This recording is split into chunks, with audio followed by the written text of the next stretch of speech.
저는 R&D는 사실은 자기 꿈을 실현하는 거라는 생각이 좀 아주 강하게 있습니다. 자기가 하고 싶은 일을 하는 거. 원래부터 저는 바이오를 하고 싶었고, 이 바이오에서 특히 이제 바이러스 쪽을 제가 대학교 때부터 연구를 하고 싶었거든요. 치료제를 하든 백신을 개발하든 그 분야를 꼭 하고 싶었다. 그렇게 평생을 걸쳐서 하고 싶었던 꿈이 그때 만들어졌고, 그거를 실현하는 게 R&D죠. 저는 R&D는 자기 꿈의 어떤 실현이다. 이렇게 좀 생각하고 있습니다. 저는 국제백신연구소의 과학사무차장 송만기입니다. 제가 하는 일은 국제백신연구소에서 초기 백신 개발을 주로 담당을 하고 있습니다. 저희 연구소에서는 콜레라라든지 그다음에 장티푸스 백신 개발, 최근에는 여러 가지 바이러스에 대한 백신 개발 연구들을 수행을 하고 있는데요. 그 후보물질 개발 연구를 수행하고 있고, 그리고 저희는 그냥 초기 물질만 개발하는 게 아니고 상업적으로 생산할 수 있는 초기 단계의 공정 개발을 하고 있습니다. 그 초기 단계의 그 공정을 개발해서 기업체에 기술 이전하는 일들을 저희 부서에서 진행을 하고 있습니다. 그리고 이렇게 이제 기술 이전된 백신이나 기업체에서 하고 있는 백신들에 대해서 실험실 효능 평가가 있는데, 임상 효능 평가를 저희 실험실에 또 많이 하고 있습니다. 이번에 이제 그 SK 바이오사이언스의 그 코로나 백신에 대한 중화항체 분석 임상 3상도 저희 연구소에서, 제가 하는 부서에서 담당을 했습니다. 주로 저희는 백신 개발에 있어서 초기 개발부터 공정 개발 그리고 효능 평가까지 저희 실험실에서 담당을 하고 있고, 제가 그 책임을 맡고 있습니다.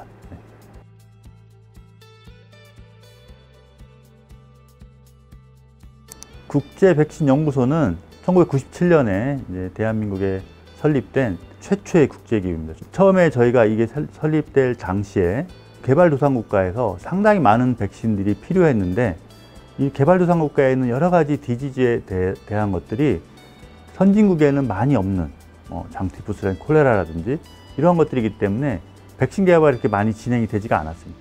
개발도상국가에서는 그런 백신이 꼭 필요한데 돈이 별로 안 되기 때문에 개발이 되지 않는 백신들에 대해서 퍼블릭 목적을 위한 어떤 개발이 필요하다, 이런 컨센서스가 이루어져 가지고 UN 주도로 탄생이 되었습니다.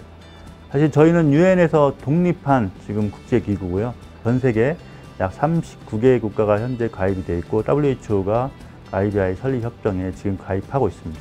그리고 저희 국제백신연구소에서는 지금까지 그 콜레라 백신을 개발해서 기업체에 기술 이전했고, 지금 현재 그 백신이 전 세계 그 콜레라 시장의 공공시장의 약 90% 이상을 담당을 하고 있습니다. 그래서 그리고 두 번째 개발한 장티푸스 접합 백신이, 이건 영유아에서 쓸 수 있고 효능이 아주 좋은 백신인데, 저희가 이제 최근에 SK 바이오사이언스에 기술 이전했던 거가 국내 이제 식약처로부터 그 수출 허가를 지금 받았고, 현재 그 WHO PQ를 저희가 신청을 한 상태입니다. 그래서 그게 이제 되면은 이것도 마찬가지로 글로벌에 보급이 될 것으로 큰 기대를 하고 있습니다. 저희의 목적은 개발도상국가, 로우 인컴 컨트리를 위한 백신 개발과 코로나라 이런 메르스 같은 세계 보건을 위한 그런 백신 개발에 전념하고 있습니다.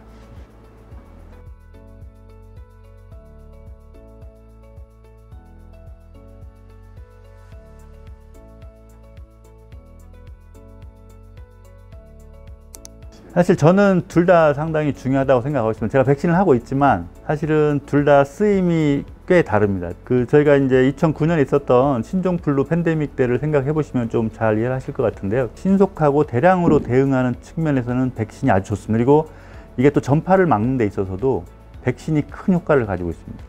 하지만 치료제는 그 환자가 어느 정도 이제 줄은 상황이나 이런 데서 꽤 이제 효과를 발휘하는, 어떻게 보면 좀 후기에 좀 많이 효력을 발휘한다고 할까요? 어쨌든 두 개가 상당히 다른 기능을 가지고 있고, 그리고 어떻게 보면은 두 개가 동시에 됐을 때 훨씬 더 효율적으로 이런 팬데믹이 대응을 할 수가 있습니다. 그래서 저는 물론 이제 백신이 훨씬 더 광범위하고 그리고 신속하게 대응하는데 큰 대응 수단이지만, 치료제도 있어야 우리가 그 사망자라든지 중증의 어떤 맞춤형이라고 해야 될까, 꼭 이제 그 환자가 발생했을 때 그것들을 또 저희가 크게 낮출 수 있는 효과가 있기 때문에 두 개가 다 갖춰져 있을 때 훨씬 대응이 효과적이지 않을까 좀 싶습니다. 그래서 저는 물론 백신하는 입장에서 백신이 물론 이제 그 전염병을 조기에 이제 박멸하고 없애는데 일반적으로 큰 역할을 하지만 치료제도 꼭 필요한 중요한 역할을 하고 있다고 생각하고 있습니다.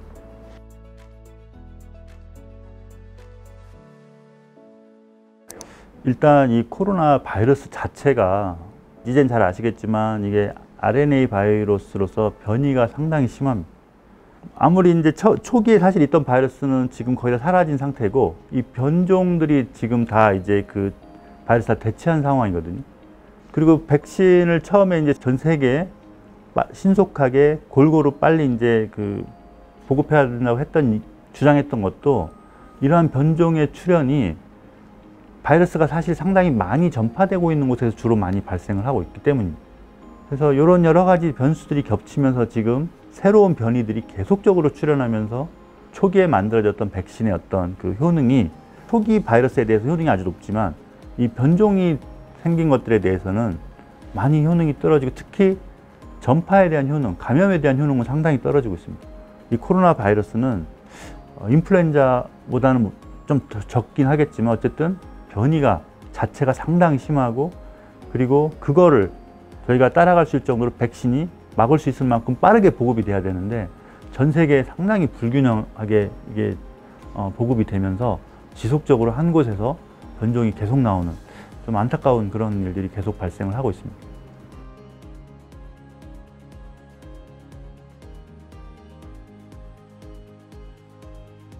바이러스가 출현하고 그리고 이제 요 백신을 이제 개발하기 시작해서 사실은 약 300일 정도, 약 10개월 만에 백신이 승인을 받았습니다.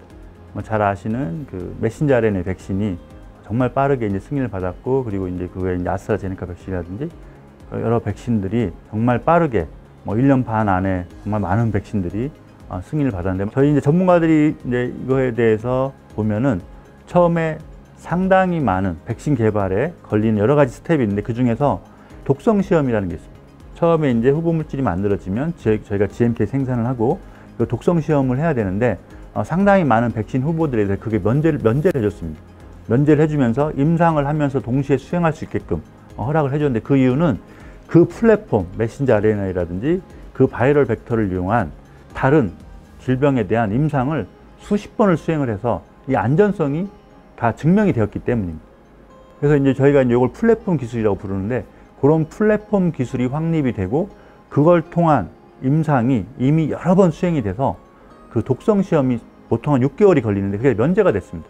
그리고 임상 시험이 보통이라면 임상 1상이 한 1년 이상 걸리고 그 다음 2상이 2년 정도, 그 다음 3상이 3년 이렇게 걸리는 건데 이거를 1상을 진행하면서 아니면 1, 2상을 같이 한다거나 이런 방식으로 겹치게 하는 임상을 많이 진행을 했습니다.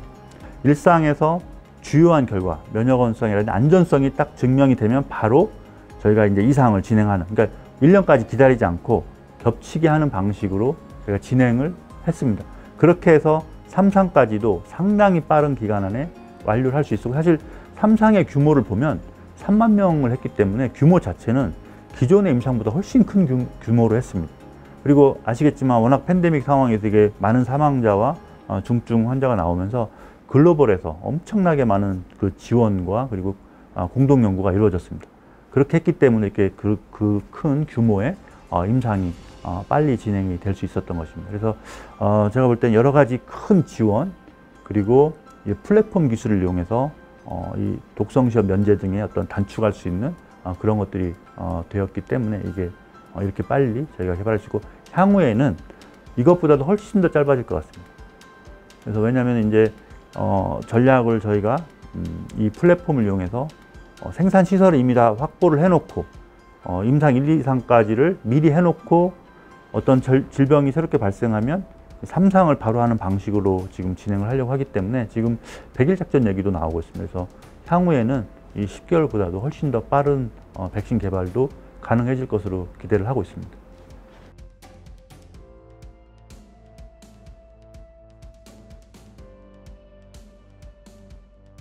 사실 이 과제는 그 마이크로 리들, 그러니까 주사기를 사용하지 않고 아주 작은 어떤 이런 그 패치라고 해야 될까요? 이렇게 붙여서 이제 아프지 않게 그리고 이제 이렇게 붙여놓음으로써 이제 백신이 전달되는 그런 방식의 어떤 기술 개발이고, 그리고 그거를 그 점막을 통해서 이제 기존의 마이크로니들은 보통 이제 아이디 이 피부에다가 하는 방식인데, 저희는 점막 면역이 이제 또 감염병 예방에는 또 상당히 중요한 역할을 하고 있기 때문에 이 점막에다가 이 마이크로니들을 장착을 해서 마이크로니들의 큰 장점과 그리고 감염병 예방에 꼭 필요한 그 점막을 통한 어떤 그 점막 면역을 유도할 수 있는 그런 두 개의 어떻게 보면 큰 그 문제를 해결할 수 있는 그런 기술을 저희가 제안을 한 것입니다. 그래서 사실은 이 마이크로니들 자체는 아직은 그 백신으로서 상업화된 건 없지만, 최근에 이제 오랜 기술 개발을 통해서 그 드럭 쪽에서는 지금 이제 상용화가 되기 시작했고요. 이런 그 백신 쪽에서 여러 가지 이제 그 상당히 많은 그 임상이 지금 진행이 되고 있고, 그리고 또 특히 이제 그 저희가 이 국제 백신 연구소가 이 마이크로니에 상당히 많은 연구를 하고 있는 이유 중에 하나가 그 WHO나 가비, 유니세프 같은 곳에서 마이크로니들이 글로벌에서 퍼블릭 그 백신에 있어서 상당히 중요한, 왜냐하면 이 마이크로니들이 온도에 민감하지가 않습니다.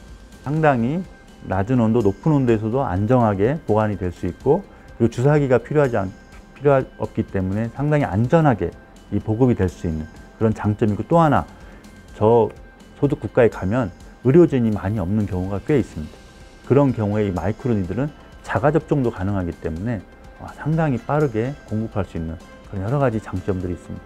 냉장 보관도 상당히 오랜 기간 필요 없는 그런 게 되고요. 그래서 이 마이크로니들은 저희 연구소에서는 상당히 높은 프라이어리티로 원래 개발을 좀 하려고 하는 그런 기술이었고, 점막 면역도 저희가 이제 이런 그 감염병에 상당히 중요하기 때문에 이 두 개를 저희가 섞는, 어떻게 보면 정말 많은 새로운 기술적인 어떤 업그레이드가 돼야 되는 부분이지만 꼭 필요한 기술이라고 생각해서 저희가 과제를 제안했고, 그게 이제 채택이 돼서 지금 연구를 수행하고 있습니다.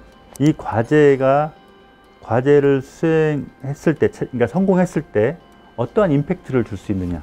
사실 그게 이제 어떻게 보면은 과제 전체의 어떤 그 결과물이고, 그리고 또 이걸 통해서